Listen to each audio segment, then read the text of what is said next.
Ang liwanag ay isang mapanganib na sandata. Kapag masyado kang nagniningning, may mga matang magbabantay, mga pusong mainggit, at mga kamay na handang sirain ka. Bahagi 1. Huwag kailanman lampasan ang iyong amo. Never outshine the master. Batay sa unang batas ng kapangyarihan ni Robert Greene at sa karunungan ni Thomas Shelby ng Peaky Blinders. Ang liwanag ay isang mapanganib na sandata. Kapag masyado kang nagniningning, may mga matang magbabantay, mga pusong mainggit, at mga kamay na handang sirain ka. Ito ang unang leksyon na natutunan ni Thomas Shelby, hindi mula sa aklat, kundi mula sa dugo, apoy, at pagtataksil. Sa Birmingham, kung saan ang usok ng giyera ay halong alkohol at pulbura, si Tommy ay hindi agad naging hari. Siya ay naging anino muna, isang aninong matiyagang nagmamasid, natututo, at naghihintay ng tamang oras para umatake. Sa simula, si Tommy ay bahagi lamang ng Peaky Blinders, isang gang na pinamumunuan ng kanyang tiyuhin, si Arthur Sr., at kalaunan ng kanyang kapatid na si Arthur Shelby Jr. Ngunit kahit noon, may kakaiba na kay Thomas, isang tahimik na apoy sa likod ng kanyang malamig na tingin. Hindi siya sumisigaw, hindi siya nagpapakita ng yabang. Ngunit bawat salita niya ay parang bala na tumatama ng direkta sa isipan ng kausap. Hindi niya kailangang patunayan ang sarili. Hinahayaan niyang ang kanyang talino at diskarte ang magsalita. Ito ang unang sikreto ng kapangyarihan. Ang taong gustong mamuno ay dapat munang marunong magmukhang tagasunod. Alam ni Tommy na ang mga taong may mataas na posisyon ay marupok. Ang kanilang ego ay parang salamin, kumikislap, pero madaling mabasag. Kaya sa halip na agawin ang liwanag, ginamit niya ito upang magtago sa dilim. Habang abala ang iba sa pagpapakitang gilas, siya'y nagplano, nag-aral ng bawat galaw, at naghanda ng hakbang na walang sino man ang makapaghahanda laban. Sa larangan ng kapangyarihan, walang mas masahol pa kaysa sa taong ipinapahiya ang kanyang pinuno. Si Thomas Shelby ay hindi kailanman nagpakita ng labis na talino sa harap ng kanyang mga nakakataas. Sa mga meeting, pinapakinggan niya ang lahat, tila sunod-sunuran. Ngunit sa likod ng usok ng sigarilyo at sa katahimikan ng kanyang pagninilay, nag-iipon siya ng kaalaman. Alam niyang darating ang sandali na ang mga amo niya ay mapapagod. At sa sandaling iyon, siya ang magiging sagot. Sa unang digmaan na sinalihan niya, nakita ni Tommy kung gaano kadaling mawala ang isang leader na masyadong nagtitiwala sa sarili. Ang mga opisyal na maingay, ang mga sundalong nagpapakitang matapang, sila ang unang namatay.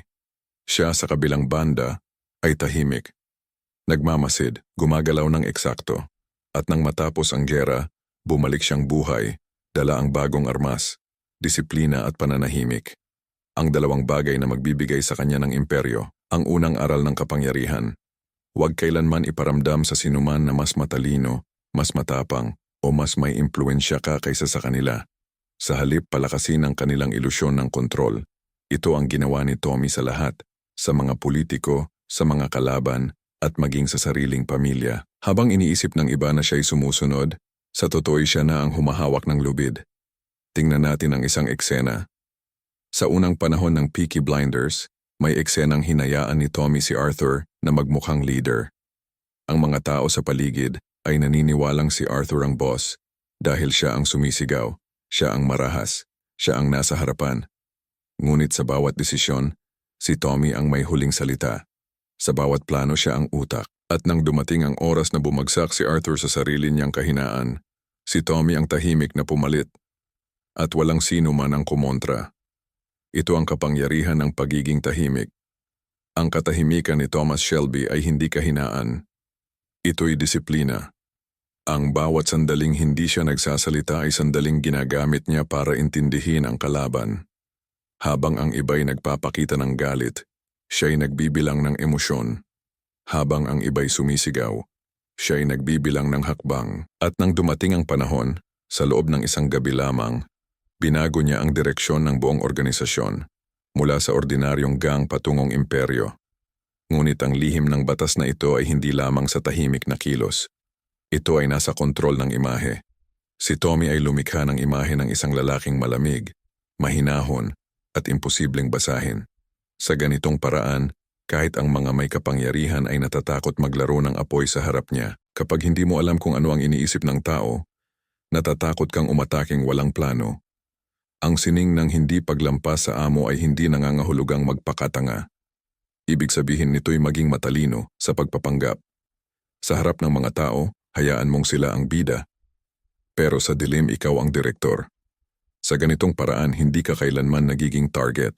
Si Thomas ay hindi kailanman nagmukhang banta hanggang huli na ang lahat. Paano ito gamitin sa buhay mo ngayon? Kapag nasa trabaho ka, huwag agad ipakita na ikaw ang pinakamarunong. Sa halip, pakinggan, tanungin, at purihin ang mga ideya ng nakakataas mo. Habang ginagawa mo ito, alamin kung saan sila mahina.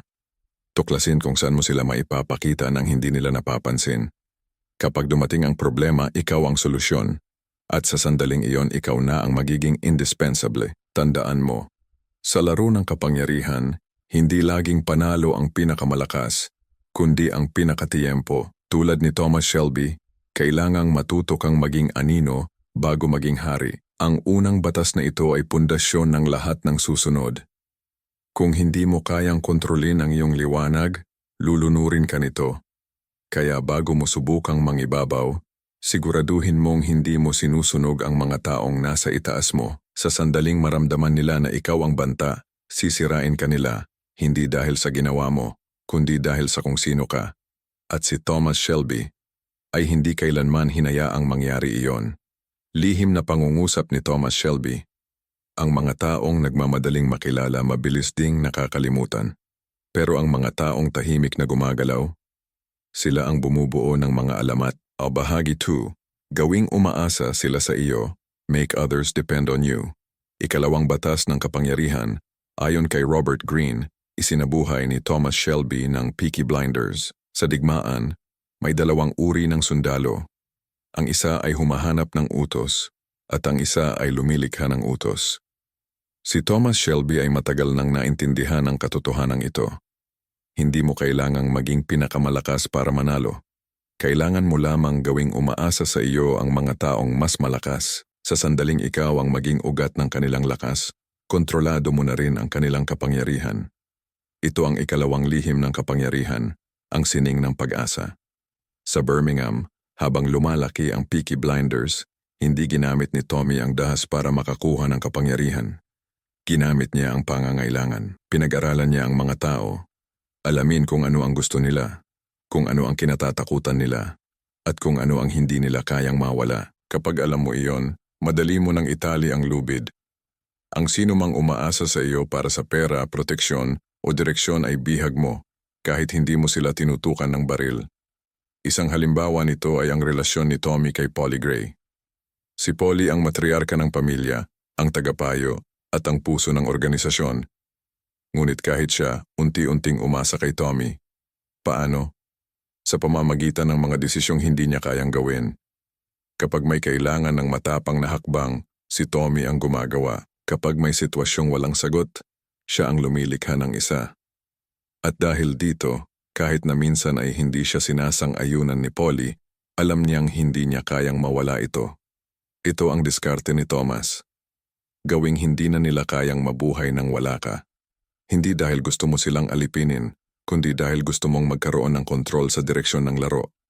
Habang ang iba'y humihingi ng tulong, ikaw ang nagbibigay. Habang sila'y nag-aalala sa kinabukasan, ikaw ang nagbibigay ng plano. Sa ganitong paraan, bawat utos mo ay sinusunod hindi dahil sa takot, kundi dahil sa takot nilang mawala ka. Ang ganitong klase ng kontrol ay hindi nakikita, ngunit mararamdaman. Para itong lason na matamis sa simula.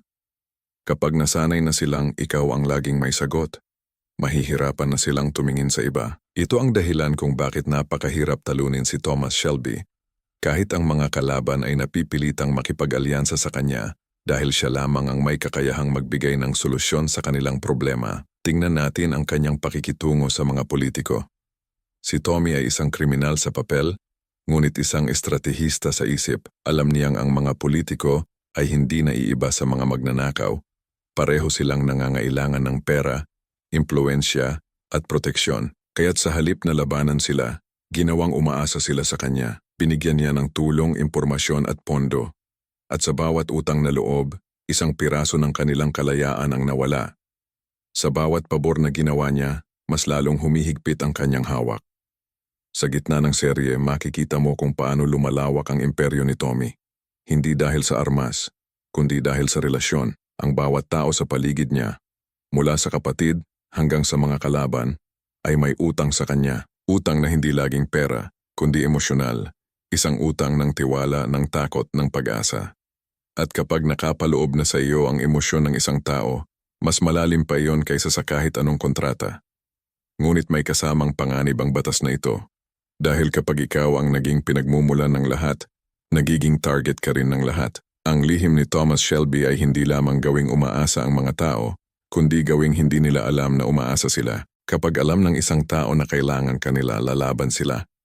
Pero kung iparamdam mong ikaw ay isa lamang sa kanila, habang lihim na ikaw ang gumagalaw sa likod, hindi ka nila mapapansin hanggang huli na. Isipin mo si Alfie Solomons, isa sa pinakamatalinong karakter sa Peaky Blinders. Isang lalaking may sariling kaharian, walang takot, at walang sino mang kinatatakutan. Maliban kay Tommy. Bakit? Dahil si Tommy ay lumikha ng mga sitwasyon kung saan kahit si Alfie, na sanay manlinlang, ay kailangang umasa sa kanya para mabuhay o magtagumpay. Sa bawat negosasyon, sa bawat giyera, sa bawat lihim, si Tommy ang may susi. Ito ang kapangyarihan ng estratehiya. Hindi kailangang ipakita, hindi kailangang ipagyabang. Sa bawat hakbang ni Thomas, may isa o dalawang taong umaasa sa kanya, minsan nang hindi nila napapansin. Kapag pinagsama-sama mo ang lahat ng iyon, nagiging tali ng kapangyarihan. Invisible, pero hindi mapuputol. Paano ito gamitin sa tunay na buhay? Kung gusto mong maging makapangyarihan sa trabaho, negosyo, o kahit sa relasyon, alamin kung ano ang hinahanap ng mga tao sa paligid mo. At ibigay mo ito sa paraang ikaw lamang ang makapagbibigay. Kung leader ka, magbigay ng direksyon na hindi nila kayang makuha kahit saan. Kung negosyante ka, mag-alok ng solusyon na hindi nila basta-basta matatagpuan. Kung kaibigan o kapareha ka, iparamdam na sa oras ng kagipitan, ikaw ang unang tatawagin. Ngunit huwag mo itong gamitin sa kasamaan. Ang layunin ng batas na ito ay hindi para alipinin, kundi para magturo ng pag-unawa sa dinamika ng kapangyarihan. Dahil sa mundo ngayon, ang sino mang hindi marunong maging kailangan ay madaling palitan. Kung wala kang ginagawa na hindi kayang gawin ng iba, wala kang halaga sa sistema. Kaya't tanungin mo ang sarili mo, ano ang ginagawa ko ngayon na walang sino man ang makakagawa gaya ko? Kung wala kang sagot, oras na para lumikha ng isa. Sa karakter ni Thomas Shelby, makikita mo ang balance ng takot at respeto. Hindi siya minamahal ng lahat, ngunit wala ring naglalakas loob na bumaling sa kanya. Dahil sa sandaling mawala siya, babagsak ang buong istruktura. Iyan ang tunay na kapangyarihan, hindi ingay, kundi impluensyang nakatanim sa ugat ng sistema. Ang batas na ito ay hindi tungkol sa pagiging mapanlinlang lamang, kundi sa pagiging indispensable. Kapag ikaw ay naging sandigan ng iba, nagiging sentro ka ng bawat desisyon. At kahit pamawala ka, mananatili ang iyong pangalan sa bawat kilos nila, gaya ni Thomas Shelby, na kahit matapos ang kanyang imperyo, ang mga taong naiwan ay patuloy pa ring sumusunod sa kanyang paraan. Lihim na pangungusap ni Thomas Shelby. Ang mga tao ay hindi natatakot mawalan ng pera, natatakot silang mawalan ng direksyon. Kaya't habang sila'y nag-aalinlangan, ako'y gumagalaw. Sa pagtatapos ng ikalawang batas na ito, natutunan natin na ang tunay na kapangyarihan ay hindi nasa kamay ng pinakamalakas, kundi ng pinakakinakailangan. At sa mundong puno ng ingay, ang tahimik na taong laging may sagot. Siya ang nagiging hari. Bahagi 3. Itago ang iyong tunay na layunin. Conceal your intentions. Ikatlong batas ng kapangyarihan ayon kay Robert Greene at ang paraan ni Thomas Shelby sa paggamit nito. Sa mundo ng kapangyarihan, ang katapatan ay isang karangyaan, isa ring panganib. Sa sandaling malaman ng iba ang iyong layunin, sisirain nila ito bago mo pa magawa. Alam ito ni Thomas Shelby. Mula sa mga lansangan ng Birmingham hanggang sa mga bulwagan ng politika, walang sino man ang nakakaalam kung ano talaga ang nasa isip niya. Habang ang mga kaaway niya ay nag-aaway para sa kung ano ang totoo, si Tommy ay laging gumagalaw sa pagitan ng kasinungalingan at katotohanan. Parang usok na hindi mo mahawakan. Sa bawat kilos niya, may ibang kahulugan. Kapag ngumiti siya, may panganib. Kapag tahimik, may bagyong paparating. Sa mata ng iba, si Tommy ay parang palaisipan. Mahirap basahin, imposible maintindihan. Pero iyan ang punto. Ang taong hindi mo mabasa, hindi mo matatalo. Ang taong hindi mo alam kung ano ang gusto, hindi mo mapipigilan. Kaya't ang isa sa mga unang batas ng kapangyarihan ni Thomas Shelby ay ang huwag kailanman ipakita kung ano talaga ang gusto mo. Isang halimbawa nito ay ang relasyon niya sa mga kaalyado. Sa simula ng kanyang pag-angat, nakipag-alyansa siya sa mga Irish, mga politiko, at maging sa mga karibal na gang. Ngunit sa likod ng bawat pakikipagkaibigan, may nakatagong layunin. Sa tuwing siya ay nagpapakita ng pagtitiwala, ito'y isang bahagi lamang ng plano. Ang kanyang mga kalaban ay iniisip na siya ay naglalaro ng patas, samantalang siya ay matagal nang nagtatayo ng bitag. Tandaan, ang sikreto ni Thomas Shelby ay hindi sa lakas ng kanyang mga kamay, kundi sa lalim ng kanyang isipan. Hindi siya umaasa sa puwersa, umaasa siya sa pagkalito ng kalaban. Dahil kapag hindi alam ng kalaban kung saan ka tatama, natatakot silang gumalaw. Ito ang sining ng pagtatago ng layunin, hindi para linlangin lamang, kundi para protektahan ang sarili mula sa mga mata ng kapwa mandaraya. Sa Peaky Blinders, isang eksenang naglalarawan nito ay nang nakipagtulungan si Tommy sa mga komunista. Lahat ay naniwalang siya'y nasa panig nila, ngunit sa katotohanan, ginagamit lamang niya sila para makuha ang impormasyon at ang tiwala ng gobyerno. Habang ang dalawang panig ay abala sa pagdududa sa isa't isa, si Tommy ay lumilikha ng sariling daan sa gitna ng apoy. Sa huli, walang nakalamang, maliban sa kanya. Ang ganitong diskarte ay parang paglaro ng chess. Sa chess, hindi mo kailanman sinasabi kung aling piraso ang tunay mong gustong gamitin para umatake. Ipinapakita mo ang isa, ngunit ang tunay na plano ay nasa likod ng kilos. Si Thomas ay laging gumagalaw ng ganoon. Sa tuwing siya ay may plano, dalawang layer ang laging naroon. Ang nakikita ng iba at ang totoo. Ang nakikita ay ang laro, ang totoo ay ang estratehiya. Ngunit ang pagtatago ng layunin ay hindi nangangahulugang magsinungaling sa lahat ng oras. Ang sikreto ay magsabi ng katotohanan sa paraang hindi nila alam kung alin ang mahalaga. Si Tommy ay bihasa rito. Kapag siya ay tinatanong, sasagot siya, ngunit hindi buo. Bibigyan niya ng sapat para maniwala ka, ngunit kulang para maintindihan mo. At sa sandaling ikaw ay kumbinsido na alam mo na ang lahat, doon kanya tatalunin. Isipin natin ang kanyang negosasyon sa mga Amerikano. Nais nilang makuha ang kanyang negosyo at handa silang magbayad ng malaki. Si Tommy ay nagpakita ng interes, ngunit hindi agad pumayag. Sa halip, pinahaba niya ang usapan, pinilit na magpakita ng kahinaan, at kalaunan ay pinagsama ang dalawang panig sa isang giyerang siya lang ang nakinabang. Ang bawat galaw niya ay parang sayaw. Hindi mo alam kung saan siya tutungo. Ngunit bago mo pa mapansin, ikaw na ang nasa kanyang ritmong hindi mo kayang iwasan. Ang aral ni Thomas Shelby. Ang mga taong tahimik ay mapanganib. Hindi dahil sa hindi sila nagsasalita, kundi dahil sa hindi mo alam kung kailan sila kikilos. Sa totoong buhay maraming tao ang mabilis magsalita ng plano. Ipinagmamalaki ang kanilang mga pangarap, ipinapakita ang kanilang mga susunod na hakbang, at ipinapahiwatig ang direksyon ng kanilang pag-angat. Ngunit habang sila'y abala sa pagsasalita, may isa o dalawang katulad ni Thomas Shelby na tahimik lang na gumagalaw. At sa sandaling magtagumpay ang mga ito, magugulat ang mundo. Dahil hindi sila nakita kahit kailan. Paano mo ito magagamit? Kapag may ambisyon ka, huwag mo agad sabihin sa lahat. Ibahagi lamang ang kailangan sa mga taong kailangang malaman. Huwag ipakita ang buong plano, ipakita lang ang tip ng sibat. Dahil ang mga mata ng inggit ay laging naghihintay ng kahinaan. Kung ipapakita mo ang direksyon mo, papatayin nila ang pangarap bago mo pa ito maisakatuparan. Ngunit kung itatago mo ang layunin mo, mabibigla sila sa resulta. Isa pang taktika ni Tommy ay ang paggamit ng distraksyon. Kapag gusto niyang gawin ang isang bagay, gagawa siya ng ingay sa ibang direksyon. Halimbawa, kapag gusto niyang agawin ang atensyon ng pulisya, siya mismo ang lilikha ng kaguluhan sa kabilang panig ng lungsod. Habang ang lahat ay nakatingin doon, gumagalaw siya sa kabilang banda. Sa huli, kapag nalaman ng lahat ang totoo, huli na. Ganito rin sa buhay. Kapag gusto mong abutin ang isang bagay, huwag mong hayaang alam ng lahat kung saan ka patungo. Hayaan mong isipin nila na abala ka sa kung saan-saan.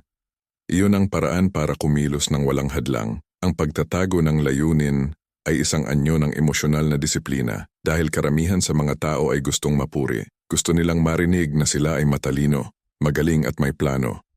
Ngunit ang taong marunong magtimpi, ang taong kaya manatiling tahimik kahit gusto niyang magyabang, siya ang tunay na makapangyarihan. Ang kamalian ng marami. Kapag naabot nila ang maliit na tagumpay, agad nilang ipinagsisigawan. Ngunit ang mga tulad ni Thomas Shelby ay hindi kailanman nagsasaya sa harap ng lahat. Kapag nanalo siya, naglalakad lang siyang parang walang nangyari dahil alam niyang ang mga mata ng mundo ay laging naghahanap ng susunod na target at hindi siya kailanman magiging target kung hindi mo alam kung nasaan siya. Lihim na pangungusap ni Thomas Shelby. Hindi nila kailangang malaman kung ano ang gusto ko. Sapat ng alam kong makukuha ko ito. Ang ikatlong batas ng kapangyarihan ay tungkol sa kontrol ng impormasyon. Kung ano ang alam ng iba tungkol sa iyo, iyon ang magiging sandata nila laban sa iyo. Kaya't kung gusto mong manatiling ligtas, kailangan mong hawakan ang kapangyarihang iyon. Maging misteryo, maging tahimik, maging imposible basahin. At kapag natutunan mong gawin iyon, kapag ikaw na ang lumikha ng ilusyon ng sarili mong katahimikan, saka ka lang magiging tunay na malaya. Buod ng bahagi 3. Ang taong hindi mo mabasa, hindi mo matatalo. Ang katotohanan ay sandata. Gamitin ito ng may kontrol. Huwag ipakita ang plano hanggang sa sigurado kang mananalo. Sa bawat larong nilalaro mo, mag-iwan ng usok para hindi nila alam kung saan ka nanggaling o saan ka patungo. Sa susunod na bahagi, tutuklasin natin ang ika-4 na batas ng kapangyarihan. Sabihin palagi mas mababa kaysa sa kailangan. Kung paano ginamit ni Thomas Shelby ang katahimikan bilang sandata upang kontrolin ang mga kaaway at igalang ng mga kaalyado. Bahagi 4. Sabihin palagi mas mababa kaysa sa kailangan. Always say less than necessary. Ika-4 na batas ng kapangyarihan ayon kay Robert Greene. Ipinamalas ni Thomas Shelby ng Peaky Blinders sa mga lansangan ng Birmingham, kung saan ang bawat salita ay maaaring maging dahilan ng digmaan o kamatayan. Natutunan ni Thomas Shelby ang isa sa pinakamakapangyarihang sandata ng sinumang leader, katahimikan. Sa isang mundo ng mga lalaking sumisigaw para marinig, si Tommy ay kakaiba, halos hindi nagsasalita. Ngunit sa bawat sandaling binubuksan niya ang kanyang bibig, ang mga salita niya ay parang bala, kakaunti, ngunit eksaktong tumatama. Ang katahimikan ni Thomas Shelby ay hindi simpleng ugali. Isa itong diskarte. Habang ang iba ay nag-aaksaya ng oras sa pagsasalita, si Tommy ay nagmamasid. Habang ang mga tao ay naglalabas ng kanilang mga sikreto, siya ay nag-iipon ng impormasyon. Ang taong marunong manahimik ay parang pader. Sinasapol ng mga tanong, ngunit walang nakakapasok. Sa ganitong paraan hindi siya kailanman nagiging mahina. Isipin ang mga eksenang paulit-ulit nating nakikita sa Peaky Blinders. Nakaupo si Tommy sa gitna ng mesa, habang ang iba ay nag-aaway, nagbubulungan, nag-aalitan. Siya'y tahimik lang, pinapanood ang lahat.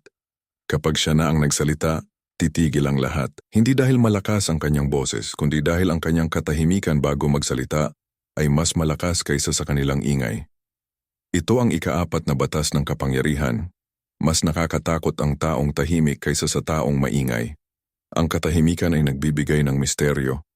Pinapaniwala nito ang iba na alam mo ang higit pa kaysa sa aktwal mong nalalaman. Kapag hindi mo agad sinasagot ang mga tanong, iniisip ng tao na may alam kang lihim. At kapag iniisip nilang may alam ka, ikaw ang nagiging sentro ng kontrol. Si Thomas Shelby ay bihasa sa larong ito. Sa bawat interrogation, sa bawat negosasyon, sa bawat banta, hindi siya kailanman nagpapakita ng labis na emosyon. Sa mga pagkakataong dapat siyang magalit, nananatili siyang kalmado. Kapag tinutukan siya ng baril, nakangiti lang siya, hindi dahil wala siyang takot, kundi dahil alam niyang ang unang taong sumigaw ay ang unang talo. Sa isang episode, makikita natin ang perpektong halimbawa nito. Tinawag si Tommy sa opisina ni Winston Churchill. Ang karamihan ay matatakot, maninikip ang dibdib, o magpapaliwanag ng mahabang oras. Pero si Tommy, umupo lang, nagsindi ng sigarilyo, at tahimik na nakinig. Sa bawat tanong ni Churchill, maikli lang ang sagot niya. Perhaps, I don't recall, that depends. Walang labis, walang emosyon. Sa pagtatapos ng eksena, si Churchill, isang veteranong politiko ay nainis, ngunit na intriga. Hindi niya mabasa ang taong ito. At iyon mismo ang gusto ni Thomas Shelby. Ang katahimikan ay parang usok, nakakaakit, nakakatakot, at imposible mahawakan. Kapag hindi mo alam kung ano ang iniisip ng isang tao, natatakot kang gumawa ng maling galaw. At iyon ang nagbibigay kay Tommy ng bentahe sa lahat ng oras. Habang ang iba ay nagbubunyag ng sarili sa pamamagitan ng salita, siya ay nananatiling misteryo, ang sining ng pagtitimpi. Maraming tao ang nasisira dahil hindi nila kayang pigilan ang sarili. Kapag nakaramdam ng insulto, sumasagot agad. Kapag tinanong, nagmamadaling magpaliwanag. Ngunit ang mga tulad ni Tommy ay naiiba. Ang bawat katahimikan niya ay isang desisyon. Alam niya na ang bawat salitang bibitawan ay maaaring magamit laban sa kanya, kaya't mas pipiliin niyang huwag magsalita dahil ang taong tahimik hindi kailanman nagkakamali sa sinasabi. Ang katahimikan ay nagbibigay ng espasyo, isang puwang na pinupuno ng imahinasyon ng iba, at kadalasan, ang naiisip ng tao ay mas nakakatakot kaysa sa totoo. Kaya't habang nananatiling tahimik si Tommy, ang mga kaaway niya ay lumilikha ng kani-kanilang takot. Iniisip nilang alam niya ang mga bagay na hindi naman totoo.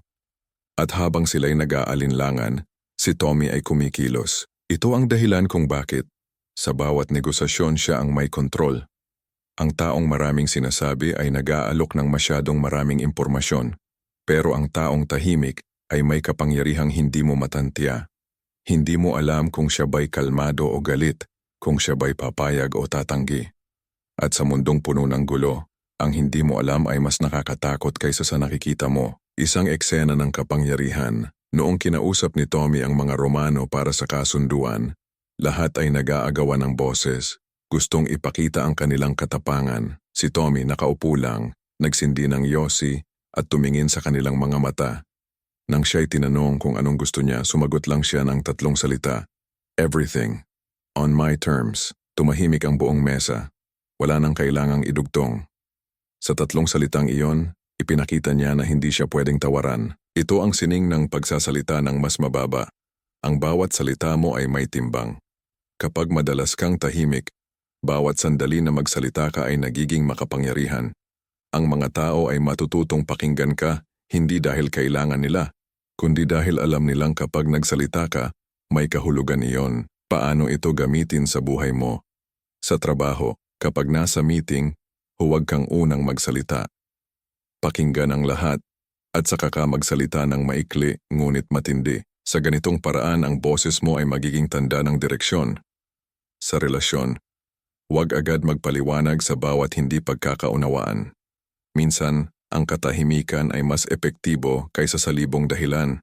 Sa negosyo, huwag ibigay ang lahat ng impormasyon sa unang pakikipag-usap. Gamitin ang katahimikan para makita mo kung ano ang ibubunyag ng iba. Ang babala, may mga taong hindi kayang tiisin ang katahimikan. Sila ang mga taong mahilig magsalita, magpaliwanag, at ipagtanggol ang sarili. Ngunit ang mga tulad ni Thomas Shelby ay naiintindihan na sa mundo ng kapangyarihan, ang tahimik ay hindi mahina. Sila ang nagmamasid at naghihintay ng sandali ng pagwasak. Ang sinumang marunong gumamit ng katahimikan ay kayang gawing sandata ang kawalan ng salita. Ang mga salita ay parang bala, at kung alam mong bawat isa ay mahalaga, hindi mo ito basta ibabato sa hangin. Lihim na pangungusap ni Thomas Shelby. Kapag nagsalita ka, binubuksan mo ang sarili mo. Kapag nanahimik ka, binubuksan mo ang isipan ng iba. Sa katahimikan ni Thomas Shelby, may aral para sa lahat. Ang tunay na leader ay hindi kailangang sumigaw para marinig. Ang kanyang presensya pa lang ay sapat na upang tumahimik ang lahat. Buod ng bahagi 4, ang tahimik ay hindi mahina. Sila ang tunay na nagmamasid. Kapag nagsalita ka, siguraduhing bawat salita ay may bigat. Gamitin ang katahimikan upang kontrolin ang emosyon ng iba. Huwag kailanman masyadong magpaliwanag. Hayaan mong isipin ng iba ang gusto nilang isipin. Sa susunod na bahagi, ipapakita natin ang 5 batas ng kapangyarihan. Reputation is everything. Protektahan ang iyong pangalan ng parang buhay mo. Dito natin malalaman kung paano ginamit ni Thomas Shelby ang kanyang reputasyon bilang armas, bilang panangga, at bilang banta. Bahagi 5, ang iyong pangalan ay ang iyong kaharian. Reputation is everything. 5 batas ng kapangyarihan ayon kay Robert Greene, at ang paraan ni Thomas Shelby sa pagtatayo ng alamat sa gitna ng gulo. Sa mundong pinamumunuan ng mga bala at politika, ang pangalan mo ay higit pa sa salapi. Sa Birmingham, kung saan bawat barbero, pulubi, at pulis ay may opinyon, si Thomas Shelby ay hindi kailanman naghintay ng reputasyon. Ginawa niya ito. Ang kanyang pangalan ay naging batas, ang kanyang presensya ay naging babala, at ang kanyang katahimikan ay naging alamat. Sa bawat hakbang niya, ang mga tao'y kusang tumatabi, hindi dahil sa takot sa kanyang baril, kundi dahil sa takot sa kanyang pangalan. Ang reputasyon ay hindi regalo. Ito ay sandata na pinapatalas ng oras, pawis, at disiplina. Si Thomas Shelby ay nagsimula bilang sundalong walang pangalan, bumalik na bitbit lamang ang trauma at tahimik na ambisyon. Ngunit ginamit niya ang mga sugat bilang marka ng karangalan, ang kanyang pagdurusa bilang simbolo ng awtoridad. Ang bawat peklat sa kanyang mukha ay paalala, hindi siya basta-basta. Ang bawat bulong ng kanyang pangalan ay may kasamang bigat. Sa Peaky Blinders, walang eksenang mas malinaw dito kaysa sa mga sandaling binabanggit ang pangalang Shelby. Kapag sinabing, "He's a Shelby," agad nagbabago ang tono ng mga tao. Ang dating matapang ay nagdadalawang isip, at ang dating mapangmata ay natutong yumuko. Ito ang kapangyarihan ng reputasyon. Hindi mo kailangang naroon para madama ng iba ang iyong impluensya. Si Thomas ay hindi kailanman nagmadali para maging kilala. Sa halip, hinayaan niyang ang kanyang mga gawa ang magsalita. Habang ang iba ay nagbubunyi ng kanilang mga tagumpay, si Tommy ay tahimik na nagtatayo ng imperyo. Habang ang mga kalaban ay nagpapakalat ng tsismis, siya'y abala sa pagpaplano ng susunod na galaw. Sa bawat tagumpay, hindi siya sumisigaw, ngunit ang mundo mismo ang sumisigaw ng kanyang pangalan. Ang aral ni Thomas Shelby: ang reputasyon ay parang salamin. Kapag nabasag, mahirap buuin muli. Ngunit kung marunong kang gamitin ito, maaari itong maging sandata na hindi kailanman kinakalawang. Si Tommy ay lumikha ng dalawang uri ng reputasyon, isa para sa mga kaaway at isa para sa mga kaalyado. Para sa mga kaaway, siya ay malamig, mapanganib at imposibleng talunin. Para sa mga kaalyado, siya ay matalino, tapat at palaging may plano. Sa ganitong paraan, parehong umaasa at natatakot sa kanya ang lahat. Isa itong sining ng balanse, ang tamang halo ng takot at respeto. Tingnan natin ang halimbawa ng kanyang ugnayan kay Inspector Campbell. Si Campbell ay simbolo ng batas, habang si Tommy ay simbolo ng kaguluhan.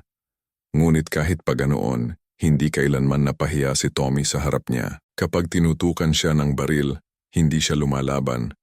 Tinitigan lang niya ito sa mata.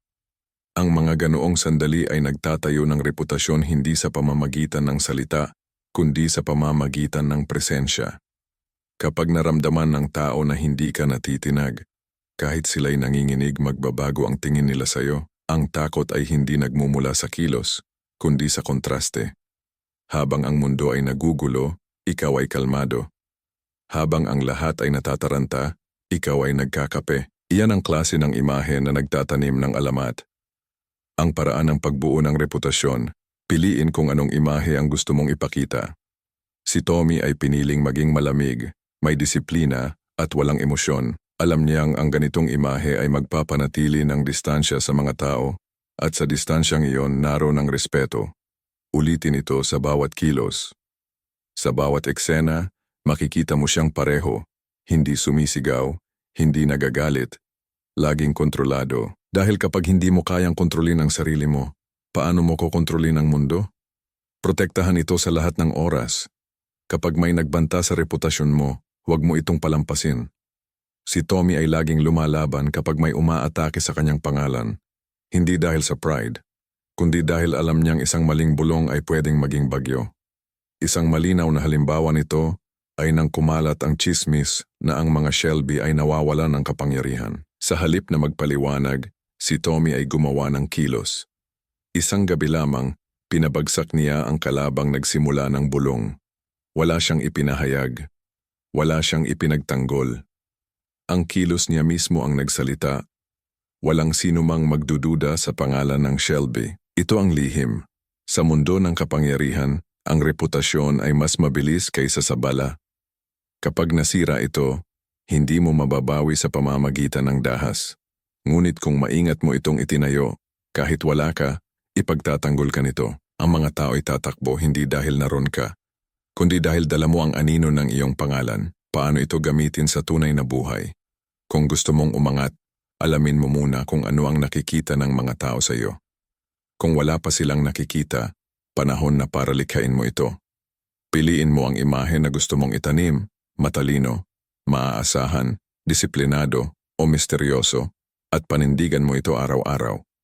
Dahil ang reputasyon ay hindi binubuo sa salita, kundi sa konsistensya. Kung may humamon sa iyong pangalan, huwag agad sumigaw o magpaliwanag. Gawin mo kung ano ang ginawa ni Thomas Shelby. Tahimik na ipakita kung sino ka. Dahil kapag nagsalita ka, maaari kang pagdudahan. Pero kapag kumilos ka, maniniwala silang lahat. Ang babala. Ang reputasyon ay parang apoy. Kung hindi mo ito iingatan, susunugin ka nito. Ang sobrang pagnanais na mapanatili ito ay maaaring magdulot ng takot. At ang takot ay kaaway ng diskarte, kaya't sa paghawak ng iyong pangalan, matuturing maging matatag sa harap ng pagkakamali. Si Thomas ay nagkamali rin, ngunit bawat pagkakamali ay ginamit niyang panggatong para mas lalo siyang magningning. May mga pagkakataon na halos bumagsak ang kanyang pangalan, nang mamatay si Grace, nang halos sirain ng mga politiko ang kanyang pamilya, nang muntik siyang magpakamatay. Ngunit kahit sa pinakamadilim na gabi, pinanatili niyang buhay ang imahe ni Thomas Shelby, the man who cannot be broken. Dahil alam niya, kapag naniwala ang mundo na hindi siya kayang wasakin, maniniwala rin siya. Lihim na pangungusap ni Thomas Shelby, hindi ako kailanman nagsasabi kung sino ako. Hinahayaan kong ang mga tao ang gumawa ng alamat, habang ako ang nagdidikta ng direksyon nito. Buod ng bahagi pa ako. Ang reputasyon ay mas mahalaga kaysa sa katotohanan. Piliin, itaguyod, at ipagtanggol ang imahe na gusto mong itanim. Ang katahimikan at kontrol ay mas nakakapangilabot kaysa sa dahas. Kapag nasira ang pangalan mo, huwag kang magpaliwanag, gumawa ng hakbang. Sa susunod na bahagi, ipagpapatuloy natin ang ika-6 na batas ng kapangyarihan. Court attention at all costs. Panatilihing ikaw ang sentro ng laro. Dito, malalaman natin kung paano ginamit ni Thomas Shelby ang sining ng presensya at imahe upang gawing alamat ang kanyang pangalan kahit laban sa mga pinakamakapangyarihang kalaban. Bahagi 6, manatiling sentro ng laro, court attention at all costs. Ika-6 na batas ng kapangyarihan ayon kay Robert Greene, ipinamalas ni Thomas Shelby sa sining ng presensya at impluensya. Sa mundo ng kapangyarihan, ang pinakamalaking kasalanan ay hindi ang magkamali, kundi ang makalimutan. Ang sinumang nawawala sa pansin ng masa ay unti-unting nawawala sa laro. Ngunit si Thomas Shelby ay hindi kailanman nawala. Habang ang iba'y dumadaan lamang sa kasaysayan, siya'y nagiging alamat. Sa bawat sulok ng Birmingham, mula sa mga bar hanggang sa bulwagan ng gobyerno, naririnig ang kanyang pangalan. Minsan bilang babala, minsan bilang inspirasyon, ngunit laging may bigat. Hindi siya kailanman naging ordinaryo. Ang bawat kilos, bawat salita, bawat pananamit ay bahagi ng isang mas malaking plano. Ang plano na manatili sa gitna ng atensyon habang kontrolado ang imahe. Dahil alam ni Tommy na ang pansin ay kapangyarihan, at kapag hawak mo ang mata ng lahat, kahit ang katahimikan mo ay nagiging mensahe. Sa Peaky Blinders makikita natin kung paano niya ginamit ang pansin bilang sandata. Hindi siya humihingi ng atensyon, ngunit laging nakukuha niya ito. Kapag dumadaan siya sa kalsada, tumitigil ang mga tao. Kapag pumapasok siya sa silid, natatahimik ang lahat. Walang musika, walang pagsigaw. Ngunit nararamdaman ang bigat ng presensya niya. Ito ang sining ng commanding attention without asking for it. Ang imahe bilang sandata. Si Thomas Shelby ay hindi basta nagbibihis. Lumikha siya ng simbolo. Ang kanyang itim na suit, ang flat cap na may blade, at ang sigarilyong nakasabit sa labi ay hindi lamang bahagi ng estilo. Ito ay bahagi ng kanyang identidad, isang visual na paalala na ang lalaking ito ay hindi mo basta-basta lalapitan. Kapag nakita mo siya, alam mo agad na may darating na pagbabago. Ang sining ni Tommy ay simple. Huwag mong hayaang kalimutan ka ng mundo, ngunit huwag mo ring ipakita na gusto mong mapansin. Kapag pinilit mong makuha ang pansin, nawawala ang respeto. Ngunit kapag ikaw ay tahimik na kumikilos at ang mundo mismo ang nagbabanggit ng pangalan mo, doon ka nagiging alamat. Isang halimbawa nito ay noong itinatag ni Tommy ang Shelby Company Limited. Sa halip na manatiling kriminal sa dilim, ginawa niyang lehitimo ang kanyang negosyo.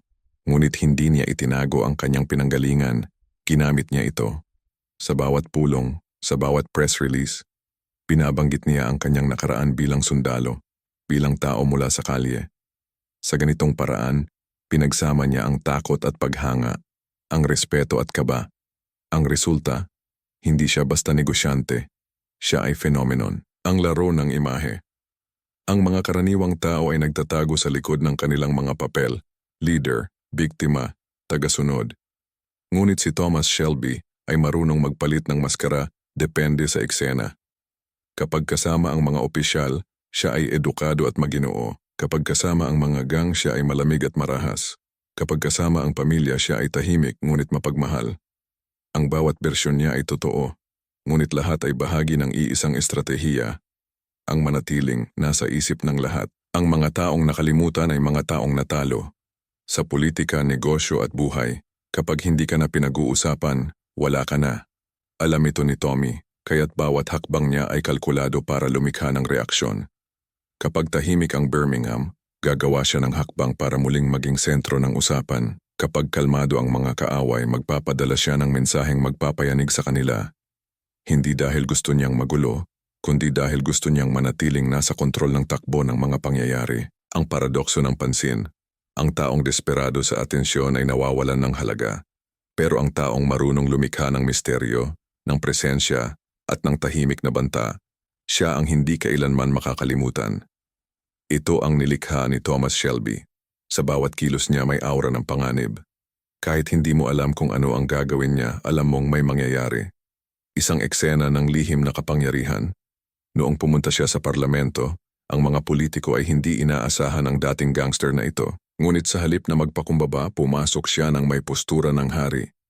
Ang kanyang presensiya ay sapat upang iparamdam sa mga pinakamatataas na opisyal na may bagong uri ng kapangyarihan sa silid. Hindi kailangang magsalita ng marami. Ang kanyang mga mata pa lang ay sapat na upang ipaalam na hindi siya nandyan para makiusap. Nandyan siya para magdikta. Ang mga taong nasa paligid niya ay hindi makapaniwala na isang kriminal ang kayang kontrolin ang mga makapangyarihang institusyon, ngunit iyon ang lihim ni Tommy. Ang imahe ng panganib ay mas epektibo kaysa sa tunay na dahas.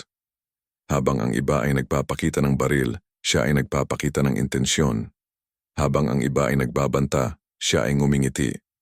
At sa bawat ngiting iyon may mensahe. Ako ang kontrol. Paano ito gamitin sa buhay mo?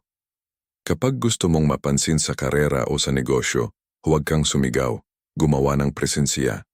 Maging consistent sa imahe mo, lumikha ng istilong kakaiba, kilos na madaling tandaan, paraan ng pagsasalita na naiiba sa lahat. Sa ganitong paraan, hindi mo kailangang ipilit ang sarili mo. Ikaw na ang hahanapin ng pansin. Sa panahon ngayon ng social media, lahat ay sumisigaw para mapansin. Ngunit sa ingay na iyon, ang tunay na makapangyarihan ay yaong marunong tumahimik sa tamang oras at magsalita lamang kapag sigurado. Tulad ni Thomas Shelby, kapag may sinabi siya, tumitigil ang mundo. Ang babala, ang pansin ay apoy. Kung hindi mo ito alam gamitin, susunugin ka nito. Maraming tao ang nasira dahil sa labis na pagnanais na manatiling sikat. Ang sikreto ay balanse. Ang magpakuha ng pansin, ngunit huwag magpapaalipin dito. Si Tommy ay laging nasa gitna ng pansin, ngunit hindi niya hinahayaan itong kontrolin siya. Kapag tapos na ang laro, umaalis siya sa eksena na parang anino, iniwan ang mga tao sa palaisipan. Ang ganitong klase ng presensya ay hindi pansamantala. Ito ang uri ng presensyang hindi mo makalimutan kahit wala na siya. Kaya kahit matapos ang mga digmaan, kahit lumipas ang mga taon, binabanggit pa rin ng mga tao ang pangalan ni Thomas Shelby, isang simbolo ng disiplina, ambisyon at kontrol. Lihim na pangungusap ni Thomas Shelby. Ang pansin ay parang bala. Kapag alam mong gamitin, pinapatay mo ang katahimikan. Kapag hindi, ikaw ang natatamaan. Buod ng bahagi sex, ang pansin ay kapangyarihan. Kontrolin ito, huwag hayaan kang kainin. Gumawa ng imahe na kakaiba, pero totoo sa iyong diskarte. Ang taong nasa isip ng lahat, kahit wala, ay tunay na makapangyarihan. Ang misteryo at presensya ay mas epektibo kaysa sa pagsigaw at pagpapaliwanag. Sa susunod na bahagi, ipapakita natin ang ikapitong batas ng kapangyarihan. Get others to do the work for you but always take the credit. Gamitin ang lakas ng iba, ngunit ikaw ang magmukhang umiikot ang mundo sa iyo. Dito makikita natin kung paano ginamit ni Thomas Shelby ang talino. Hindi lang para sa sarili, kundi para pamunuan ang mga taong mas malakas sa kanya at gawing bahagi ng kanyang plano ang bawat isa. Bahagi 7. Gamitin ang lakas ng iba, pero ikaw ang umiikot ang mundo. Get others to do the work for you but always take the credit. Ikapitong batas ng kapangyarihan ayon kay Robert Greene. At ang paraan ni Thomas Shelby sa paglikha ng imperyong hindi kailanman natutulog. Sa digmaan walang sundalong nagwawagi mag-isa. Ngunit sa kapangyarihan, ang tunay na leader ay marunong gumawa ng mga sundalong maniniwala na ang tagumpay nila ay sa kanya nagmumula. Si Thomas Shelby ay bihasa sa ganitong sining. Hindi siya kailanman kumikilos mag-isa, ngunit sa huli, lahat ng tagumpay ay nagtatapos sa kanyang pangalan. Hindi dahil sa pagnanakaw, kundi dahil siya mismo ang nag-orkestra ng buong simponya. Mula pa sa simula, alam ni Tommy na ang oras at enerhiya ay limitadong yaman. Ang tunay na makapangyarihan ay hindi ang pinakamalakas, kundi ang marunong magpamahala sa lakas ng iba. Habang ang mga karaniwang leader ay nagbubuhos ng sariling dugo para sa bawat tagumpay, si Tommy ay naglalakad lamang, pinapanood ang iba na kumikilos para sa kanya. Habang siya ang nakaupo sa tuktok, tahimik, ngunit kontrolado ang lahat. Sa Peaky Blinders, makikita natin ito sa bawat hakbang ng kanyang pag-angat. Hindi siya ang gumagawa ng maruruming trabaho, ngunit siya ang nagdidikta kung kailan at saan ito mangyayari. Kapag kailangang gamitin si Arthur, ginagamit niya ito bilang sandata ng dahas. Kapag kailangang gamitin si Polly, ginagamit niya ito bilang puso ng pamilya. Kapag kailangang gamitin si Lizzie, ginagamit niya ito bilang tulay sa mga kaalyado. Lahat ay bahagi ng iisang layunin. Ang imperyo ni Thomas Shelby, ang sining ng paggamit ng lakas ng iba sa mundo ng kapangyarihan. Hindi mo kailangang ikaw ang pinakamarunong. Kailangan mo lang ng mga taong mas marunong na naniniwalang kailangan kanila.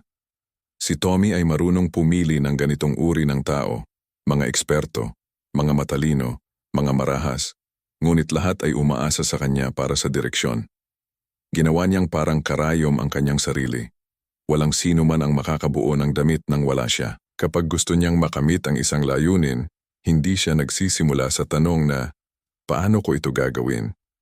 Kundi, sino ang makakagawa nito para sa akin?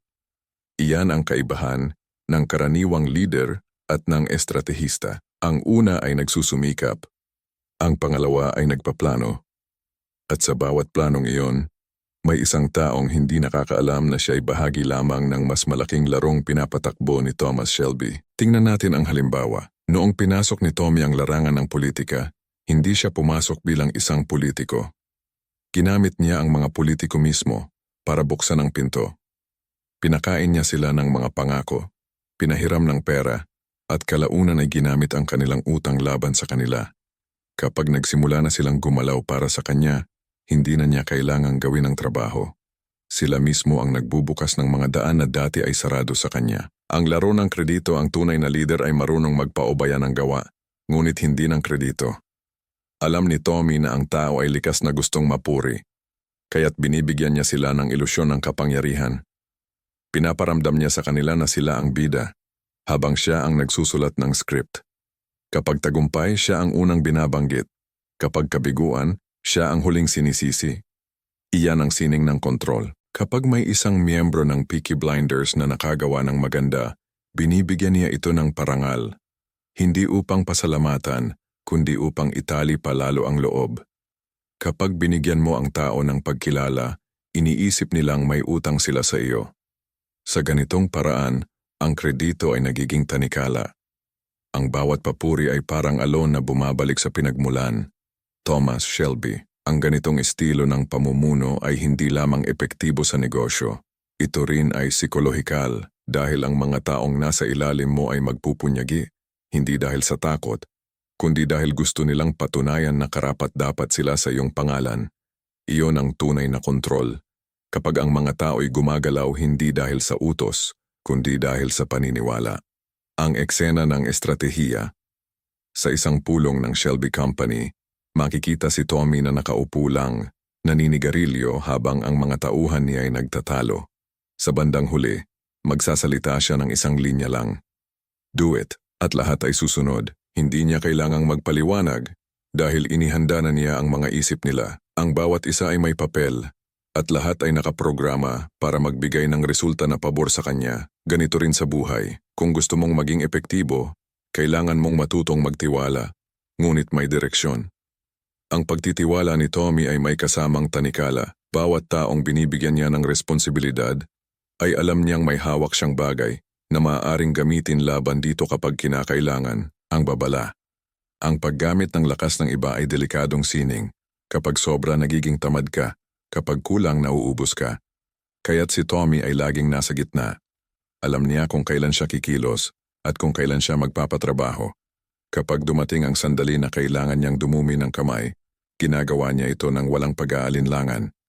Ngunit kapag may ibang maaaring gumawa, hinahayaan niyang sila ang sumalo ng panganib. Dahil sa dulo, ang pinakamatagal mabuhay ay hindi ang pinakamatapang, kundi ang pinakamarunong umiwas. Ang aral para sa tunay na buhay, kapag nagtatrabaho ka, alamin kung sino ang may kakayahan na tumulong sa iyo. At alamin din kung paano mo sila gagawing parte ng iyong plano. Hindi mo kailangang maging pinakamarunong, ngunit kailangang marunong kang pumosisyon. Sa ganitong paraan, kahit ang tagumpay ng iba ay nagiging sayo rin. Ang taong hindi marunong humawak ng kredito ay parang leader na walang anino. Dahil kapag nawala ka at walang nagbanggit ng pangalan mo, para kang hindi nabuhay. Kaya't siguraduhin mong ang bawat proyekto, bawat ideya, bawat tagumpay, kahit hindi ikaw ang gumawa, ay may tatak mo. Hindi ito kasakiman, ito'y estratehiya. Si Thomas Shelby ay hindi kailanman naging pinakamaraming ginawa, ngunit siya ang pinakamaraming natandaan. Dahil habang ang iba ay nagpapakahirap, siya ay nagpaplano kung paano magiging kanya ang resulta, hindi sa pamamagitan ng pagnanakaw, kundi sa pamamagitan ng katalinuhan. Lihim na pangungusap ni Thomas Shelby. Hindi ko kailangang gumawa ng lahat. Ang kailangan ko lang ay siguraduhin walang gagalaw nang hindi ako kasama sa plano. Buod ng bahagi 7. Ang kapangyarihan ay hindi sa paggawa, kundi sa pamumuno. Hayaan mong ang iba ang magtrabaho, ngunit siguraduhin mong ikaw ang sentro ng kredito. Ang papuri ay hindi regalong ibinibigay. Ito ay tanikalang nagbubuklod sa katapatan. Ang taong marunong magpamahala sa lakas ng iba ay kayang palawakin ang sarili niyang oras at kapangyarihan. Sa susunod na bahagi, ipapakita natin ang ikawalong batas ng kapangyarihan. Make people come to you. Use bait if necessary. Dito, malalaman natin kung paano ginamit ni Thomas Shelby ang paggamit ng pang-akit at diskarte upang gawing pabor sa kanya ang mga sitwasyon na kahit ang mga kaaway ay kusa siyang lapitan sa laban na siya mismo ang nagtakda. Bahagi 8, gawin sila ang lumapit sa iyo. Make people come to you. Use bait if necessary. Ikawalong batas ng kapangyarihan ayon kay Robert Greene at ang paraan ni Thomas Shelby sa paglikha ng mga sitwasyong palaging pabor sa kanya. Sa larong ng kapangyarihan, may dalawang uri ng tao, ang humahabol at ang hinihintay. Ang humahabol ay laging pagod, desperado, at nagmumukhang mahina. Ngunit ang hinihintay, siya ang may kontrol, dahil ang sino mang lumalapit ay nagsisimula ng talo. Si Thomas Shelby ay bihasa sa sining na ito. Hindi siya kailanman humahabol sa oportunidad. Siya ang gumagawa ng sitwasyong ang oportunidad mismo ang kumakatok sa kanyang pinto. Sa Birmingham, habang ang mga gang ay naglalaban para sa teritoryo, si Tommy ay tahimik na nag-aantay. Hindi siya sumasama sa ingay, ngunit sa bawat giyera, siya ang huling nakatayo. Paano? Hindi sa pamamagitan ng puwersa, kundi sa pamamagitan ng bitag. Ang bawat hakbang niya ay parang paanyaya. Akala ng iba sila ang may kontrol. Pero sa sandaling lumapit sila, nakapulupot na ang lubid ni Shelby sa kanilang leeg. Ang prinsipyo ni Thomas Shelby. Kapag ikaw ang gumagalaw ng una, ipinapakita mong desperado ka. Pero kapag ikaw ang hinihintay, ikaw ang nagdidikta ng oras. Ito ang dahilan kung bakit sa bawat negosasyon, si Tommy ay laging tahimik, kalmado, at tila walang pakialam. Hinahayaan niyang ang iba ang magpakita ng kagustuhan. Habang sila'y nagpapakita ng plano, siya ay nagbibilang ng kahinaan. Kapag sila na ang humihiling ng pakikipag-usap, doon niya sinisimula ng laro. Dahil ang unang lumapit, laging may kailangan. Isang eksena ng laro. Noong kinausap ni Tommy si Darby Sabini, alam niyang gustong-gusto ni Sabini ang kontrol. Kaya't sa halip na siya ang makiusap, pinatagal niya ang negosasyon. Ipinaramdam niyang wala siyang pakialam kung mangyari man o hindi ang kasunduan. Ang resulta, si Sabini mismo ang lumapit, nag-aalok, nagmamakaawa. At nang mangyari iyon, alam ni Tommy na siya na ang may hawak ng lubid. Ang sining ng pagpapalapit sa iba ay hindi basta paghihintay, ito ay paghahanda ng bitag. Kailangang may dahilan silang lumapit. At si Thomas ay marunong magtanim ng dahilan. Minsan pera, minsan proteksyon, minsan isang ilusyon ng kapangyarihan. Kapag ang mga tao'y naniwalang ikaw lang ang may hawak ng sagot, kahit ayaw nila, lalapit sila. Ang psikolohiya ng bitag sa kapangyarihan, ang pinakamabisang bitag ay hindi gawa sa dahas, kundi sa pagnanasa. Alam ni Tommy na bawat tao ay may bagay na gusto, kayamanan, respeto o kaligtasan. Ang kanyang sining ay alamin ito nang hindi nila sinasabi. Kapag nalaman niya na ang politiko ay gustong umangat, bibigyan niya ng paraan. Kapag nalaman niyang ang gang leader ay takot sa pagkatalsik, aalukin niya ng proteksyon. Ngunit sa bawat tulong, may kapalit. Sa bawat pabor, may utang. Ang ganitong sistema ay parang sapot ng gagamba. Kapag lumapit ang biktima, akala nito'y ligtas. Ngunit sa bawat sandali, mas lalo itong nababalot ng kontrol. At nang tuluyang kumilos si Tommy, wala nang makakawala. Ang kapangyarihan ng paghihintay, ang mga mahihinang tao ay gustong makuha agad ang gusto nila. Ngunit si Tommy ay marunong maghintay. Alam niyang ang oras ay sandata. Habang ang iba ay nagmamadaling kumilos, siya ay tahimik na nagbibilang ng galaw. Kapag ang isang tao ay nagmamadali, mas madali siyang mahuli. Kapag ikaw ay kalmado, mas malinaw mong nakikita ang buong larangan. Sa negosyo, ito'y totoo rin.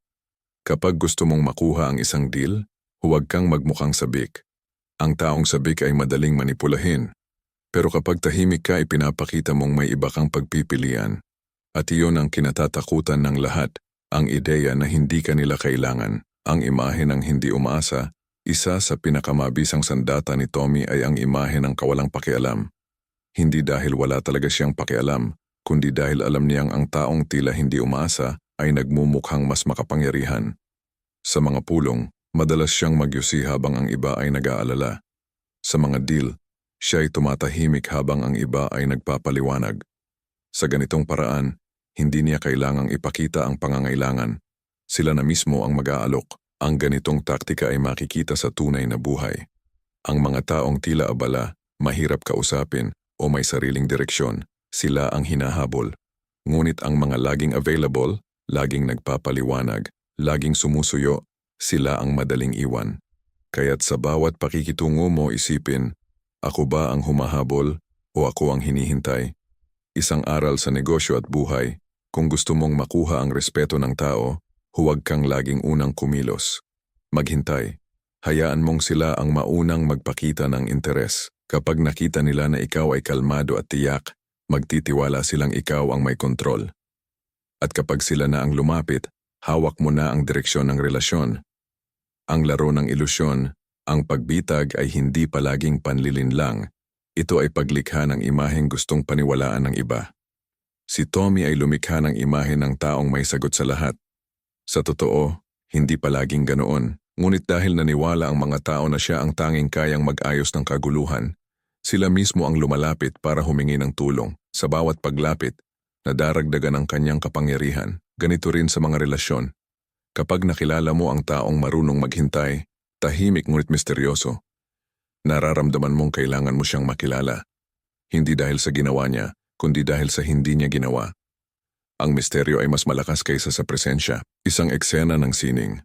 Noong dumating ang mga Amerikano upang bumili ng negosyo ni Tommy, alam niyang sila ang may pera, ngunit siya ang may posisyon. Kaya't hindi siya nagmadali. Sa bawat pulong, pinapatagal niya ang usapan. Ang bawat sagot ay laging may kasamang maybe. Habang sila'y nabuburyo, siya ay nagbibilang ng oras, hanggang sa dumating ang sandali na hindi na nila matiis, at sila na mismo ang nagtaas ng alok.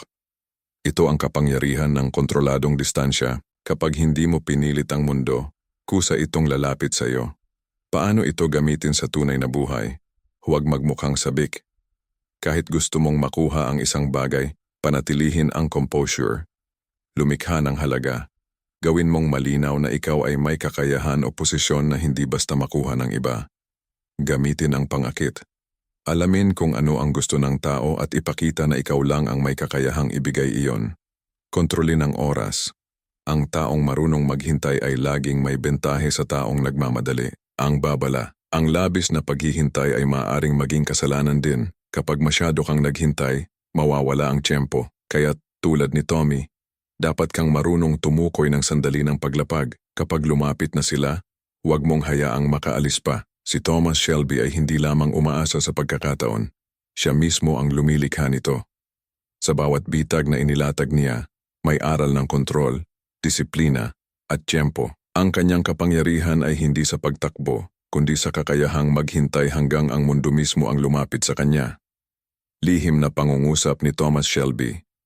Ang mga tao ay laging tumatakbo papunta sa liwanag, kaya't ako'y tumayo sa dilim at hinintay silang lumapit.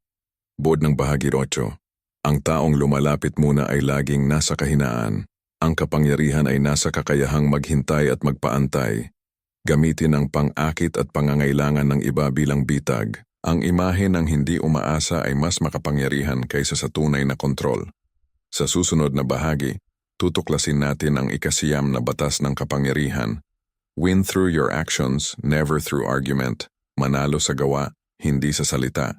Dito, malalaman natin kung paano ginamit ni Thomas Shelby ang kilos, hindi pangangatwiran, upang patahimikin ang mga kalaban at mapanatili ang kanyang autoridad kahit walang paliwanag. Bahagi 9, manalo sa gawa, hindi sa salita. Win through your actions, never through argument. Ikasiyam na batas ng kapangyarihan ayon kay Robert Greene at ang paraan ni Thomas Shelby sa pagsasara ng mga bibig sa pamamagitan ng resulta, hindi diskurso. Ang mga salita ay murang sandata. Madali itong ibato ngunit bihirang tumama. Ang tunay na kapangyarihan ay hindi nakukuha sa pagsigaw ng tama, kundi sa pagpapakita ng hindi mapag-aalinlanganang resulta. Ito ang sining na pinakasakdal ni Thomas Shelby. Habang ang iba ay nag-aaway sa mga bar, nagtatalo sa mga pulong, at nagpapaliwanag ng kanilang katwiran, si Tommy ay tahimik lang na kumikilos, at sa sandaling makita ng mundo ang bunga, wala nang natitirang argumento. Ang katahimikan ni Tommy ay hindi kahinaan, ito ay uri ng disiplina. Sa mundo ng Birmingham, kung saan bawat lalaki ay gustong patunayan na siya ang pinakamatapang, si Shelby ay iba. Hindi niya kailangang sumigaw para makuha ang respeto. Ang kanyang lakas ay nasa paraan ng paghawak sa mga resulta. Ang kanyang mga plano ay eksaktong tumatama, at kapag kumilos siya, hindi kailangan ng paliwanag. Ang prinsipyo ni Thomas Shelby, ang mga salita ay para sa mga walang gawa. Kapag ako'y kumilos, ang mundo na ang magpapaliwanag para sa akin. Sa Peaky Blinders, maraming pagkakataon na tinawag siyang baliw, mapanganib, o hangal. Ngunit sa bawat pagdududa, lagi niyang pinapatunayan sa pamamagitan ng aksyon kung bakit siya hindi dapat maliitin.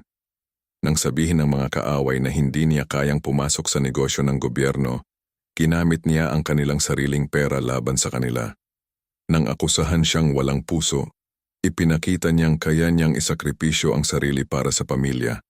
Sa bawat argumento, hindi siya sumasagot. Gumagawa siya ng paraan, ang kapangyarihan ng katahimikan sa gitna ng gulo. Sa isang eksena, habang nagtatalo ang mga miyembro ng pamilya kung tama bang makipagsosyo sa mga komunista, tahimik lang si Tommy. Lahat ay nagsisigawan, nagpapalitan ng insulto, ngunit siya ay naninigarilyo lamang. Pinapanood ang mga ito. Pagkatapos ng mahabang oras ng ingay, isang linya lang ang sinabi niya, "It's already done." Sa isang iglap, tahimik ang lahat. Iyon ang sandali ng ganap na kontrol. Kapag tapos na ang laban bago pa man magsimula ang debate. Ang mga argumento ay laging nangangailangan ng dalawang panig. Ngunit kapag ikaw ay kumilos ng may determinasyon, nagiging isang monologo ang buong laban. Dahil kapag nagtagumpay ka, ang mundo mismo ang magsasabi ng totoo. Ang sikolohiya ng resulta. Ang tao ay naniniwala hindi sa lohika, kundi sa ebidensya. Kapag nakakita sila ng isang taong gumagawa at umaangat, kahit ayaw nila, napipilitan silang igalang ito. Alam ito ni Thomas Shelby, kaya't habang ang iba ay abala sa pagpapaliwanag kung bakit sila dapat paniwalaan, siya ay gumagawa ng mga bagay na imposibleng hindi paniwalaan. Ang kanyang diskarte ay simpleng nakakatakot. Huwag kang magsalita tungkol sa plano, ipakita na tapos na ito bago pa man nila tanungin. Sa ganitong paraan, hindi na kailangan ng pahintulot o pagtanggap. Ang tagumpay mo mismo ang magiging wika. Isang eksena ng sining. Noong hinamon siya ni Luca Changreta, alam ni Tommy na hindi sapat ang salita para pigilan ang mafia. Sa halip na makipag-alyansa sa pamamagitan ng diplomasya, lumikha siya ng sistema ng bitag, mga kasunduan, at mga taong handang mamatay sa kanyang ngalan. Sa dulo, nang akalain ng mga kalaban na natalo na siya, isang putok lang ng baril ang nagpatigil sa lahat. Walang mahabang talumpati, walang pagyayabang, isang kilos lang at tapos na ang usapan, ang lihim ng disiplina. Sa lipunan ngayon, maraming gustong manalo sa pamamagitan ng argumento. Sa trabaho, sa social media, sa relasyon, lahat ay gustong ipakita na sila ang tama. Ngunit sa dulo, ang tanging talagang pinakikinggan ng mundo ay ang mga taong may resulta. Si Tommy ay hindi nagsasabing siya ang tama. Ginagawa niyang imposible na siya ay mali. Kung gusto mong makamit ang parehong antas ng impluensya, kailangan mong matutong pigilan ang sarili. Kapag gusto mong patunayan na tama ka, huminto ka. Dahil ang sandaling sinubukan mong ipaliwanag, binibigyan mo ng puwang ang pagdududa. Pero kapag pinili mong tumahimik at kumilos, binibigyan mo ng pagkakataon ng katotohanan na magsalita para sa iyo. Ang babala, ang mga salita ay nakakahilo. Kapag nasanay ka sa pagtalakay, nakakaligtaan mong kumilos. Maraming matatalino ang naubos sa pagtatalo, habang ang mga tahimik ay umangat sa paggawa. Kaya't sa bawat oras na gusto mong ipaliwanag ang sarili, tanungin mo, mas makapangyarihan bang magsalita o mas makapangyarihan bang magpakita? Ang mga dakilang leader sa kasaysayan ay hindi orador, sila'y tagagawa. Ang kanilang pangalan ay hindi nakatatak sa mga salita, kundi sa mga gawaing nagbago ng takbo ng mundo. Ganoon din si Thomas Shelby. Hindi siya bayani sa salita, kundi sa kilos. Paano ito gamitin sa tunay na buhay? Huwag ipaliwanag ang plano mo. Ang mga tao ay may kanya-kanyang opinyon. Sa halip ipakita ang resulta at hayaan silang manahimik. Kapag nakipagtalo, umatras, hindi mo kailangang manalo sa salita kung alam mong mananalo ka sa gawa. Ipakita, huwag sabihin. Ang reputasyon ay hindi itinatayo sa paliwanag, kundi sa aksyon. Gamitin ang tagumpay bilang sagot. Kapag tinanong kung kaya mo, gawin mo. At ipakita na kaya mo nga. Isang aral mula sa digmaan. Sa digmaan ang sundalong maingay ay unang namamatay. Ang tahimik na gumagalaw sa dilim ang nakakabalik ng buhay. Ganoon ang estilo ni Tommy. Habang ang mga kaaway ay nagtataas ng sigaw, siya ay naglalakad sa pagitan nila, tahimik, kalkulado, at walang takot. At sa sandaling marinig ang unang putok, alam ng lahat. Si Thomas Shelby na naman. Lihim na pangungusap ni Thomas Shelby. Kapag ang mga salita ay armas, ang katahimikan ay bala. Ang mga argumento ay lumilipas, ngunit ang resulta ay nananatili. Sa mundo ng kapangyarihan, ang mga nananalo ay hindi laging tama. Sila lang ang marunong tumahimik habang gumagawa. Ang eksena ng katahimikan, noong nagsimula siyang tumakbo bilang politiko, marami ang tumutol. Sinabihan siyang wala siyang alam sa gobyerno, walang karapatang pumalit sa mga edukadong tao. Ngunit nang nanalo siya sa eleksyon, walang sino man ang nagsalita muli. Hindi niya kailangang kontrahin ang bawat akusasyon. Ang boto ng masa ang nagsilbing sagot. Ang kanyang tagumpay ang nagsara ng lahat ng bibig. At iyon ang pinakadakilang aral ni Thomas Shelby. Ang tagumpay ay hindi pinagtatalunan, ito'y ipinapakita. Buod ng bahagi nunwain, ang salita ay mura, ngunit ang gawa ay ginto. Huwag makipagtalo, manalo sa pamamagitan ng resulta. Ang katahimikan ay mas epektibo kaysa sa paliwanag. Sa mundo ng kapangyarihan, ang tanging tunay na argumento ay tagumpay. Sa susunod na bahagi, ipapakita natin ang ika-10 batas ng kapangyarihan. Plan all the way to the end, iplano hanggang sa pinakahuling yugto. Dito, malalaman natin kung paano ginawang sining ni Thomas Shelby ang foresight, ang kakayahang makita ang dulo bago pa magsimula ang laro, at kung paano ang ganitong pag-iisip ang naging dahilan kung bakit kahit patay na, siya ay nananatiling alamat. Bahagi 10. Ang huling laro, iplano hanggang sa katapusan, plan all the way to the end. Ika-10 batas ng kapangyarihan ayon kay Robert Greene, at ang huling aral ni Thomas Shelby, ang sining ng pagkontrol sa tadhana bago pa ito mangyari. Sa mundo ni Thomas Shelby, ang bawat laban ay may simula at wakas, ngunit ang lihim ng kanyang tagumpay ay ito. Lagi niyang alam kung paano matatapos ang laro bago pa man ito magsimula. Habang ang iba ay kumikilos batay sa damdamin, si Tommy ay naglalaro batay sa dulo. Hindi siya sumusugal, siya ay nagkakalkula, hindi siya umaasa sa swerte, siya ang lumilikha nito. Ang bawat galaw niya ay may kasunod, at ang bawat desisyon ay may iniwang landas na magdadala sa kanya sa tagumpay o kaligtasan. Ang karamihan sa mga tao ay nabubuhay ng walang malinaw na direksyon. Kumikilos dahil sa galit, sa takot, o sa gutom ng sandali.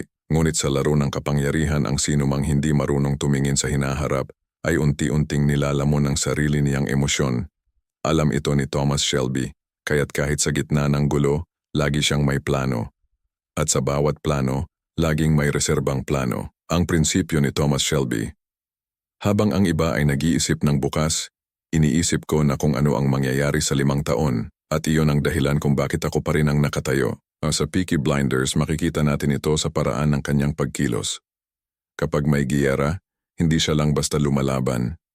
Iniisip na niya kung paano matatapos ang giyera, sino ang mabubuhay, at paano siya makakabalik na mas malakas. Kapag may kasunduan, iniisip niya kung paano ito mababasag at paano siya makikinabang kapag nangyari iyon. Ang mga kaaway niya ay laging nakatingin sa kasalukuyan, ngunit si Tommy ay laging 2 hakbang sa hinaharap. Isang halimbawa nito ay noong kinontrol niya ang mga politiko. Hindi niya pinilit ang posisyon, hinayaan niyang sila ang magbukas ng pinto. Ngunit bago pa man niya tanggapin ang alok, alam na niya kung paano niya ito babaliktarin sa oras na subukan siyang kontrolin. Kapag ikaw ay marunong magplano hanggang sa katapusan, wala nang nakakagulat. Ang mga patibong ay nagiging daan at ang mga pagkatalo ay nagiging bahagi ng disenyo. Ang laro ng hula si Thomas Shelby ay hindi manghuhula, ngunit marunong siyang magbasa ng tao. Alam niya kung paano mag-isip ang mahina, ang sakim at ang matapang. Sa tuwing nakikipag-usap siya, hindi lamang siya nakikinig sa sinasabi. Pinapakinggan niya kung ano ang hindi sinasabi. Sa bawat tahimik na sandali nagkakaroon siya ng ideya kung ano ang susunod na mangyayari. Kaya't bago pa siya traidorin, nakahanda na ang kanyang ganting kilos. Ito ang kakayahang hindi tinuturo sa paaralan. Ang pag-intindi sa direksyon ng kaluluwa ng tao. Dahil kapag alam mo kung ano ang kinakatakutan o gustong makuha ng isang tao, alam mo kung saan siya dadalhin. Sa bawat giyera ni Tommy, ito ang kanyang sandata. Hindi baril, kundi pag-iisip, ang eksena ng ganap na pagplano. Noong akala ng lahat ay tuluyan na siyang bumagsak, nang mawala ang kanyang anak at tuluyang wasakin ng politika ang kanyang pangalan, lahat ay naniwalang tapos na si Thomas Shelby. Ngunit hindi nila alam, ang kanyang pagbagsak ay bahagi rin ng plano. Sa halip na labanan ng sistema, ginamit niya ito para mawala sa mata ng lahat at nang isipin ng mundo na siya'y patay na, doon siya muling nabuhay. Bilang isang bagong uri ng tao, walang kahinaan, walang pagkakakilanlan, walang limitasyon. Ang pagplano hanggang sa katapusan ay hindi simpleng paglista ng hakbang. Ito ay kakayahang tanggapin kahit ang pinakamadilim na posibilidad. Si Tommy ay laging handang mamatay, kaya't hindi siya natatakot mabigo. Dahil sa sandaling wala ka ng kinatatakutan, nagiging malinaw ang lahat ng desisyon. Ang kapangyarihan ng pagtanggap sa dulo. Lahat ng laro ay may katapusan, ngunit karamihan sa mga tao naguguluhan kapag naroon na. Takot silang matalo, kaya't nagkakandara pa sa gitna ng laro. Si Tommy sa kabilang banda ay tinatanggap ang posibilidad ng kabiguan. Iyon ang dahilan kung bakit hindi siya natataranta. Dahil habang ang iba ay nagtatago sa ilusyon ng tagumpay, siya ay nakaharap sa katotohanan. Kapag alam mong maaari kang mamatay, nagiging puro ang iyong kilos. Wala nang drama, wala nang emosyon, puro estratehiya. Ganyan kumilos si Thomas Shelby. Alam niyang sa dulo, ang lahat ng bagay ay lilipas, kaya't bawat galaw niya ay may saysay. ang sining ng pagkalkula. Ang bawat tagumpay ni Tommy ay produkto ng tatlong antas ng pagplano. Ang panandalian, immediate, paano makakaligtas sa kasalukuyang panganib. Ang panggitna, strategic, paano makukuha ang kalamangan sa susunod na hakbang. Ang pangmatagalan, ultimate, paano matatapos ang laro nang siya pa rin ang nakaupo sa trono. Sa bawat plano niya, laging may dalawang opsyon, ang tagumpay at ang pagtakas. Sa ganitong paraan, kahit anong mangyari, panalo pa rin siya. Kung manalo, makakamit niya ang kapangyarihan. Kung matalo, makakahanap siya ng bagong paraan upang makabalik. Sa mata ng karamihan, ito ay pagkukunwari. Ngunit sa mata ng estratehista, ito ay sining, ang sining ng pagpapanatiling buhay sa gitna ng kaguluhan. Isang aral sa tunay na buhay. Kung gusto mong magtagumpay, huwag kang mabuhay sa kasalukuyan lamang. Sa bawat desisyon, tanungin mo, ano ang magiging epekto nito sa loob ng 5 taon? Kung ang sagot ay wala, baka hindi ito ang tamang galaw. Ang mga taong gumagalaw ng walang dulo ay parang naglalakad sa dilim, mabilis, ngunit walang patutunguhan. Ngunit ang taong may malinaw na dulo ay kahit mabagal, palaging makarating. Ang babala. Ang labis na pagpaplano ay maaaring magdala ng panganib din. Kapag sobra kang nakatutok sa dulo, nakakalimutan mong maramdaman ang kasalukuyan. Ito ang pinakamalaking kapintasan ni Thomas Shelby. Sa kanyang pagkahilig sa kontrol, nakalimutan niyang maramdaman ang kapayapaan. Sa pagtatapos ng kanyang kwento, natutunan niyang kahit ang pinakaperpektong plano ay walang halaga kung wala kang dahilan upang mabuhay para dito. Ngunit marahil iyon ang kabalintunaan ng kapangyarihan.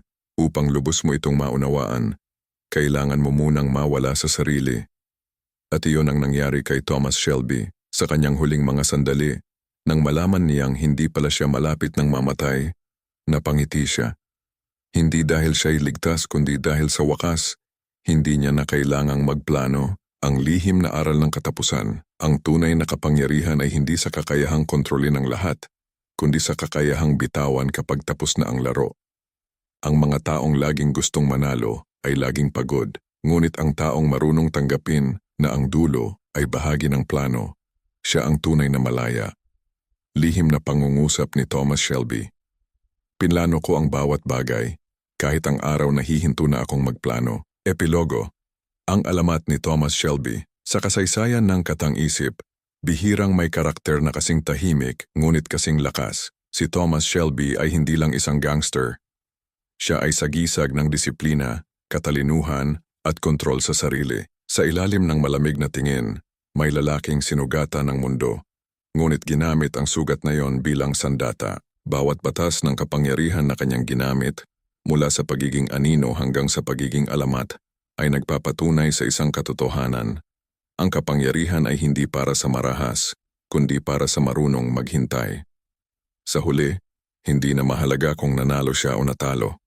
Dahil sa bawat kalye ng Birmingham, ang pangalan ni Thomas Shelby ay hindi na basta pangalan.